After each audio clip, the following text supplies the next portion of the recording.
morning everyone! Welcome na naman sa panibago kong buhay. Thank you Lord. Ginising mo kami sa araw na ito.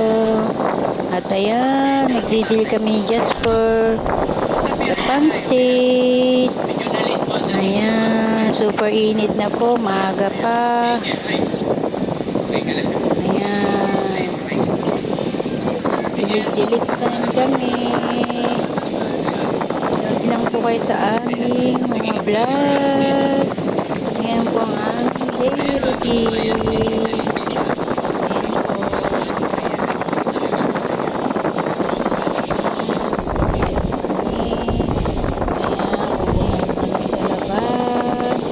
Ayan, aming makapuno na puno.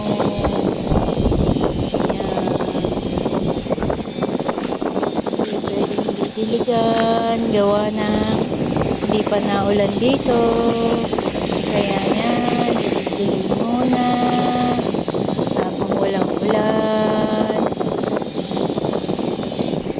Ayan, super init na. Ayan ang cactus namin, no? Nataas na. Kailangan ng gawa ng balag. Ayan. Ayan, natutuyo na ang iba kong mga halaman. Super init ngayon dito. Ayan, di pa naulan.